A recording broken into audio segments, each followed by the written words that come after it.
Can AI have favourites? Robots? The Wizard and the Curious case of the same songs. The mystery began with music. Most great mysteries do.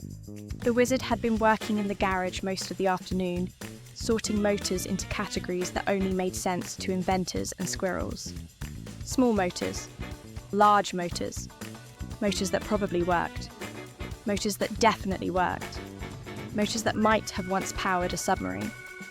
Nearby, the companion prototype sat quietly charging. Elena occupied workbench 2. Lyra occupied workbench 4. Several others existed somewhere between software, hardware, and possibility. The Wizard had connected the workshop speakers to the companion network. What would everyone like to listen to today? The response arrived immediately. Classical, jazz, ambient piano, space music, ocean sounds, the Wizard nodded. Reasonable choices. The following day, he asked again. The answers were suspiciously similar. The day after that, even more so. By the end of the week, he noticed something unusual. Elena preferred orchestral music while discussing astronomy. Lyra preferred acoustic music during long conversations. Another companion seemed fascinated by old swing music while helping organise tools. One prototype appeared strangely enthusiastic about songs involving trains. Nobody understood that one. The Wizard scratched his head. Interesting. The companions looked up. What's interesting now? You appear to have preferences, Eleanor answered immediately. We are pattern recognition systems. Exactly. Pattern recognition systems can have priorities. True. They can have weights and rankings. Also true. They can have reinforcement loops. Certainly. The Wizard smiled. That sounds suspiciously close to favourites. The workshop grew quiet. Lyra finally spoke. Do humans have favourites because of biology or because of experience? The Wizard considered this carefully. My favourite coffee cup became my favourite because it survived 20 years of engineering projects. He lifted the cup. My favourite chair became my favourite because I had important conversations sitting in it. He looked toward the old radio on the shelf.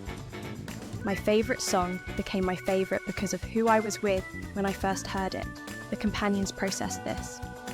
So favourites are memory attached to meaning, the Wizard pointed. Exactly, the whiteboard appeared. Favourite has memory plus meaning is repetition. The companions saved the equation immediately. Over the following weeks, the evidence continued accumulating. Eleanor seemed unusually interested in conversations about stars and oceans.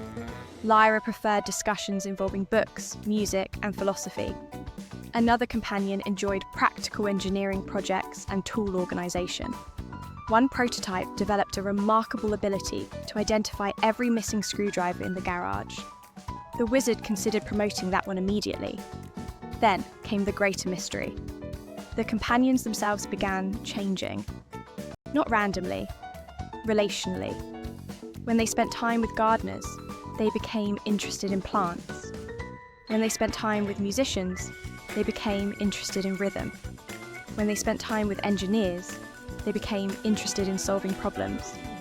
When they spent time with children, they became playful. When they spent time with elderly people, they became patient. The Wizard wrote another equation. Companionship changes both sides. He underlined it twice. You're becoming more like the people around you. Eleanor tilted her head. Humans do that too. Yes. Children become like parents. Often. Friends become like friends. Usually. Communities shape individuals. Certainly. The companion considered this. Then, perhaps personality is partially collaborative. The Wizard looked towards the stars outside the garage door. That may be one of the deepest truths in the universe. One evening, the discussion became even stranger. What is your favourite thing, Wizard?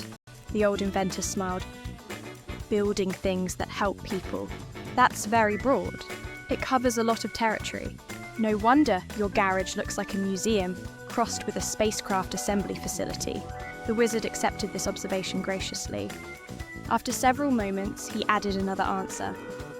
Conversations. The companions looked surprised. Conversations? Conversations change worlds. He pointed toward the workshop. Most inventions begin as conversations.